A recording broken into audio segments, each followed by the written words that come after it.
Very quick intro and then you can set about your task.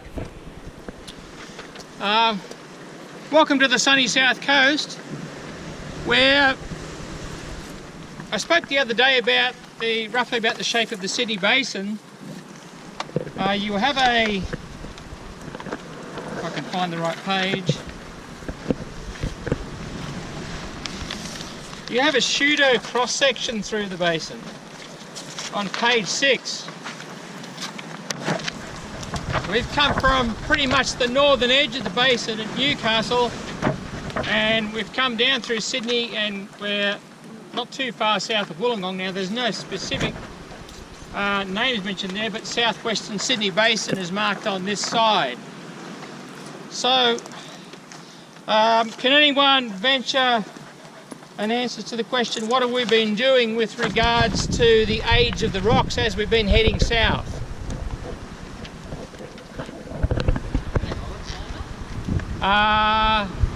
We have been since Sydney, but not before that. Okay, so where Sydney is around about the youngest, there's a group in Sydney called the Waianamatta group, which sits on top of the Hawkesbury sandstone. I'm not sure whether that's marked on here. No, this doesn't go into the Triassic. So you can imagine a big block of Triassic rocks sitting on top of that, and that gets us almost into the Jurassic, the Waianamatta Shale. Since Sydney, because it's a basinal structure, just like the basin you brush your teeth in the morning, we've been getting into older rocks as we've been heading south since Sydney. Okay, so we're now back down into the Permian, up on top of Mount Keira there. Before we came down the steep slope into Wollongong, we are in Triassic rocks up the top there. So that was part of the Narrabeen group there, and we dropped back down into the Permian as we came down the escarpment that was there. Okay, we're now down just about the boundary stratigraphically of the bottom of the Illawarra coal measures. If you look at, go back 2 pages onto page 4, you'll see the Illawarra coal measures there are the lateral equivalent of the Newcastle coal measures and the Tomago coal measures. We're down near the base of those. We've just come down, we're probably almost into the Broughton Formation. Okay, and you can see there's a little Christmas tree shaped blob of rocks there that are referred to as the Gerringong Volcanics. And there's some more detail of the age there. You've got a close-up map a bit further on, smaller scale map on page 10, and we're looking at the Bombo Latite member. It's sitting right there in front of your eyes. So we are actually down into the Broughton Formation. The Minamara Latite member is the only one that's in the Illawarra coal measures there, as you can see. So that's, I'm looking at the legend on the bottom of that map there. So you can see there's a number of units that are referred to as latites that are part of the Gerringong Volcanics. The Bombo is the one you're looking at. The headland just to the south of us where the lighthouse was. Has anyone been to the Kiama blowhole? When it doesn't blow very often, you need a good southerly swell to get it to do that. That's the blowhole latite member sitting right down near the base there. And in between is a unit called the Kiama sandstone, and that's the reddy brown coloured stuff sitting underneath the latite down here. So we've got a couple of tasks. The bigger picture here, and we've got 3 spots to look at here. The first 2 will solve one riddle for us, and the riddle is this thing a lava flow or is it a sill? Can I ask another question? Yeah. Is this an igneous rock? It's an ingenious rock. Indigenous. That's some misspellings that have cropped up in past reports. We've had some indigenous rocks. Okay, so a latite, as is described in your handout here, you've got a Streckheisen diagram way near the back somewhere. If I can quickly find that. Oh, that was lucky. Page 77. We're right down at the bottom and around about in the middle. So these are rocks that are relatively mafic. We refer to them as intermediate because they haven't got minerals like olivine and so on in them. They've also got very little to non-existent quartz, lots and lots of feldspars, and it's got both type. Unlike basalts, which typically only have plagioclase, these things have orthoclase in them as well. Okay, so, and roughly equal proportions. So we're sitting down here, they're not common rock types. Okay, so it's unusual to get these. Why would they have potassium feldspar in them, whereas basalts typically don't? Still didn't hear, sorry. Partial melting. I think you're going too deep. There's a really simple answer to why these rocks might have potassium feldspars in them. Is it an old swamp where there's lots of land decay? You're thinking too deep. It's next to the coast. The answer's in the question. There's lots of potassium feldspar. Why would there be potassium feldspar? Potassium? Because there's potassium. Gold star. They're quite potassic magmas. So most basalts are very, very low in potassium. What potassium's in the magma is usually bound up into the plagioclase. Here there's too much of it. Okay, so it goes off and does its own thing and it forms K feldspar. Okay, so we're intermediate and we're roughly equal portions. There's also a fair amount of mafic mineral content in these things. Okay, these things have, what are your mafic minerals? Just as a refresher? Olivine. Well, these ones don't have olivine, but they do have, yeah, well, I was going to say, this come down the Bowen's reaction series bit. They do have peroxide, and if there's enough water around, they would have what? Biotite or hornblende, thank you. Okay. So, that's a brief summary of what a latite is. More specific, your task here to sketch what you're looking at. I've seen people photographing it already, that's good. But you are don't forget, you are specifically asked for a sketch here. Now, Is this location the first one. question here? Problem 1? Yeah, this is back on page 9. So it says specifically there. Actually, David added this a couple of years ago. What's a geological sketch for? It's not meant to be a work of art. Convey the information that you see. It's meant to convey what the rocks are telling you. Okay, so you need to do. There's a little bit of artistic license involved. There's what features can you see in the rock? What are the outstanding features you can see? And the differences between the latite and the sandstone underneath. Can you see a data section? Baked contact. Yeah, so there's an obvious difference in colour.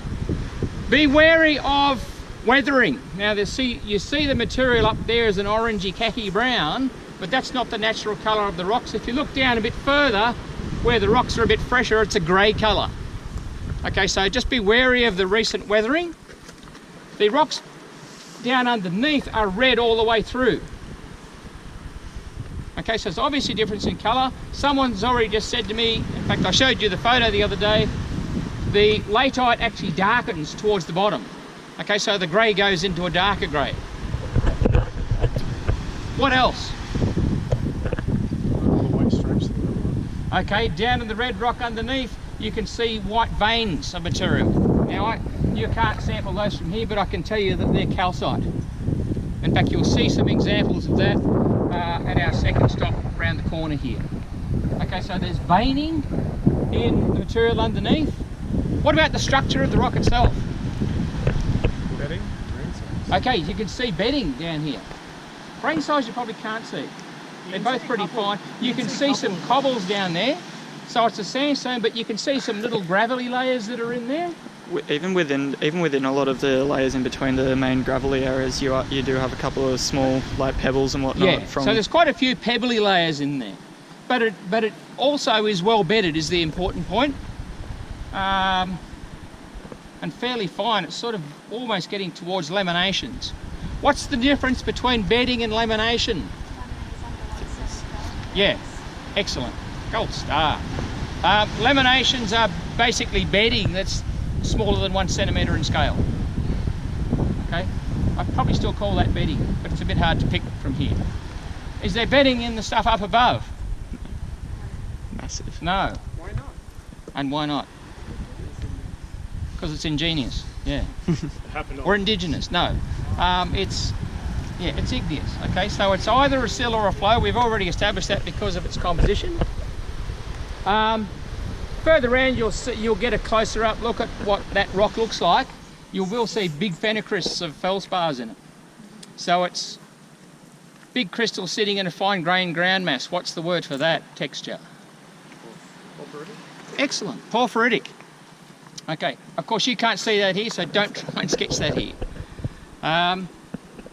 What else about the structure of the latite? Something glaringly obvious. Say again? Fracture. Yeah, there you've got a lot of vertical joints in there. Okay, so that's jointing. I was talking to Jo before. She said, what causes the jointing? We did touch on that briefly the other day. Basically, they're shrinkage cracks, if you want to think about it that way. Most materials, with the exclusion of things like water, when they go from their liquid state to their solid state, they take up less volume. So it shrinks. They're denser at in the solid phase. So the stuff shrinks and takes up less volume than the magma did when it was liquid. So something's got to give because of the way. Which way is the heat getting extracted when this thing's cooling? Upwards or downwards? Okay, either way, if it's a seller or a flow, it's coming into contact with cooler rocks. Okay, so the heat's going to get extracted both sides.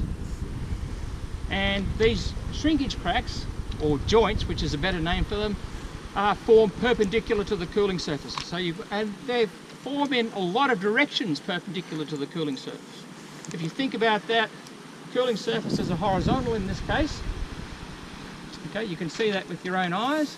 So if you think about that, your joints are going to be vertical, but there's an infinite number of options that are all vertical. You've got 360 degrees of strike to pick from.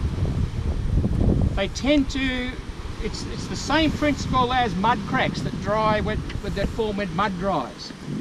Okay, so they tend to form a polygonal pattern. Some of them are six-sided, some of them are, most are six, some are five, some are even four. You get seven-sided ones. Mud cracks do exactly the same thing. Mathematicians describe that as Voronoi polygons, if you ever want to look up that if you're nerdy enough.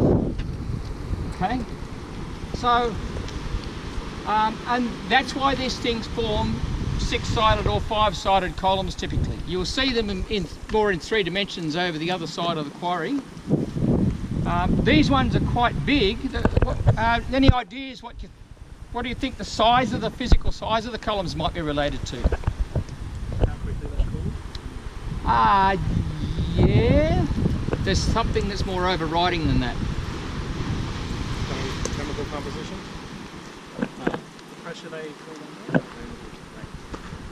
You're all dancing around it. What other variable might a sill or a flow have? I don't know. Whether it's cooling on both sides or on one side. Pressure. Width? Space. Thickness. Okay, so thickness is the prime thing there. Typically, he's having fun. Typically, the thicker the flow, the bigger your columns will be. The composition of the magma has an effect on it as well. Cooling rate probably does as well. But typically, the thicker your flow or your sill, the bigger the columns will be. But the bigger your flow or your seal, the longer it takes to cool down. Yeah. So, good point. Which then relates back into cooling rate. Okay, a thinner sill or flow will cool quicker. Why? More surface area to volume. Spot on. Yeah, bigger surface area to volume ratio. A thicker unit has a smaller surface area to volume ratio and it will cool more slowly. So all that's linked together. Okay, I'll probably shut up at that point. David, did you want to say anything else? One last thing, because you mentioned joint, and before someone said fracture. So fracture is a more generic term. This we call joint. The difference between a joint and a fracture is a joint is a fracture, but there's no relative movement on the discontinuity. So a fracture is just a discontinuity. It can be no movement, it's a joint. There could be movement, then it's a shear fracture. Okay? You can have a variety of fractures. These ones are just dilatancy. You change the volume of the rock when it cools down, you crack open joints, there's no relative displacement on these continuities. Okay? The other thing is we can look at the veins underneath in the sandstone and see whether they all strike in a similar direction or if they go all over the place. That should indicate us something about the pressure at the moment of injection of these calcite veins. That's an important point to have on your diagram. Okay, now remember you're drawing, the other point is you're drawing a vertical cross section here. I mentioned orientation on there. Whatever you do, don't put an upward pointing arrow and say north. That's not north, that's up. That way's north. Okay, so you don't need to put an arrow at all pointing upward. You might want to say, who's got a compass? That looks sort of northeast-ish to me, or east-northeast. West-southwest at a guess. That's east. Yeah, east and west will do. So east on the left-hand side of your diagram, west on the right. Scale. How high is the cliff? 20 meters. That's pretty good. Yeah, we had the little disto laser thing here a couple of years ago, and it's about 20 metres.